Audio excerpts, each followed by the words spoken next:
अस्सलामु अलैकुम वरहमतुल्लाहि वबरकातुहू। प्यारे दोस्तों, आज एक गरीब घर के बकरा ईद का वाक़या सुनाने वाले हैं, जिसे सुनकर आपकी आंखों में आंसू आ जाएंगे और आपके रोंगटे खड़े हो जाएंगे। बकरा ईद वाले दिन एक गरीब का क्या हाल हुआ, इस वीडियो में तफसील से बताएंगे। अभी तक हमारे चैनल को सब्सक्राइब नहीं किया है तो चैनल को सब्सक्राइब करके घंटी ज़रूर दबा दें और वीडियो को लाइक कर दें। चलिए शुरू करते हैं वीडियो को। एक आदमी था जिसका नाम अब्दुल कादिर था। उसकी बेटी जोया 8 साल की थी। बकरा ईद के दिन जोया सुबह सुबह बहुत ही खुश थी। जोया के अब्बू जैसे ही बकरा ईद की नमाज पढ़कर घर वापस आए तो जोया अब्बू से कहने लगी, आज बकरा ईद का दिन है, आज तो हमारे घर कुर्बानी का गोश्त आएगा ना, या फिर पिछले साल की तरह इस साल भी हमें गोश्त देने वाला कोई नहीं आएगा। ये सुनकर अब्दुल कादिर ने जोया को तसल्ली देते हुए कहा, जी बेटी, हमारे घर गोश्त ज़रूर आएगा। इस बार तो हमारे पड़ोसन में रहने वाले डॉक्टर साहब कुर्बानी के लिए बड़ा जानवर खरीदा है।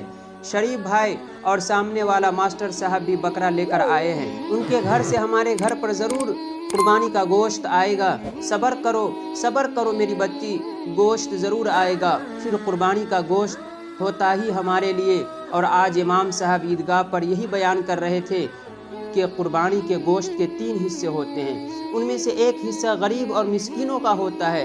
हमारे उन हिस्सों में से हमारे घर ज़रूर गोश्त आएगा। थोड़ा सब्र रखो मेरी बच्ची और अल्लाह पर अपना भरोसा रखो।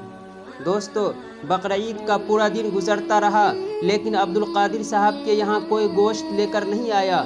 जोया ने फिर अब्बू से कहा, अब्बू जान 12 बज गए हैं लेकिन अभी तक गोश्त लेके नहीं आया।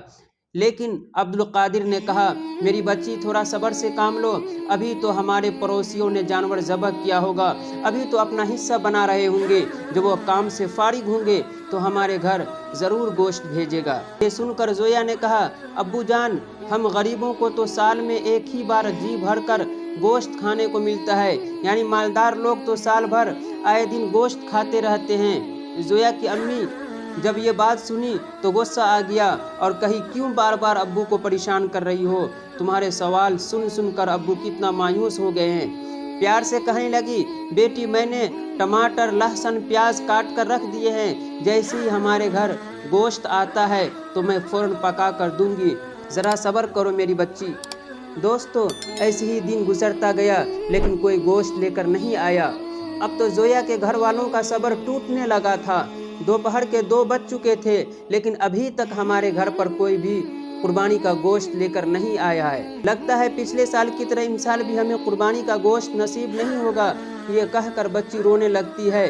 बीवी बच्चों को देखकर अब्दुल कादिर भाई भी रोने लग गए। उन्होंने अपने बीवी बच्चों को दिलासा देते हुए कहा, शायद हमारे पड़ोसन और हमारे पड़ोसी भूल गए, फिक्र मत करो, मैं अभी जाकर तुम्हारे लिए गोश्त लाता हूँ। उसके बाद अब्दुल कादिर भाई अपने घर से निकलकर सीधे डॉक्टर साहब के घर पहुँचे।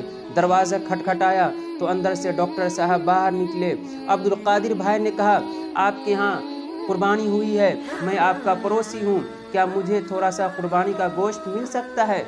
ये सुनकर डॉक्टर साहब को बहुत ही गुस्सा आया और झूठ बोलते हुए कहने लगे, हमने तो सारा गोश्त बांट दिया, बस थोड़ा सा अपने लिए रखा है। ये कहते हुए डॉक्टर साहब ने अपना दरवाज़ा बंद करके अंदर चला गया। ये सुनकर अब्दुल कादिर मायूस हो जाते हैं और धीरे धीरे मास्टर साहब के पास जाता है। दरवाज़ा खटखटाता है, अंदर से मास्टर साहब बाहर आते हैं। मास्टर साहब, आपके घर पर कुर्बानी हुई है, क्या मुझे भी थोड़ा सा कुर्बानी का गोश्त मिल सकता है? मास्टर ने कहा, रुको, मैं अंदर से पता करता हूँ। थोड़ी देर के बाद मास्टर साहब ने एक थैली हाथ में लेकर बाहर निकले और फेंक कर अब्दुल कादिर साहब को दिया। तो वह थैली लेकर अब्दुल कादिर साहब खुशी खुशी अपने घर जाने लगे। घर पर जाकर थैला खोला तो सब के सब रोने लगे, क्योंकि थैली में गोबर और कुछ हड्डियाँ और चर्बी थी जो पकाने के काबिल नहीं था। ये देखकर अब्दुल कादिर साहब रोते हुए कहा, शायद इस साल भी कुर्बानी का गोश्त हमारे नसीब में नहीं लिखा है। अम्मी कहने लगी, हम टमाटर और प्याज की चटनी बना देते हैं, हम लोग यही खाकर अल्लाह का शुक्र अदा करेंगे। फिर जोया की अम्मी चटनी बनाने के लिए किचन में जाती है तभी किसी की आवाज़ आती है, अब्दुल कादिर भाई। घर के दरवाजे पर जाते हैं तो देखते हैं मंसूर चचा खड़े हैं।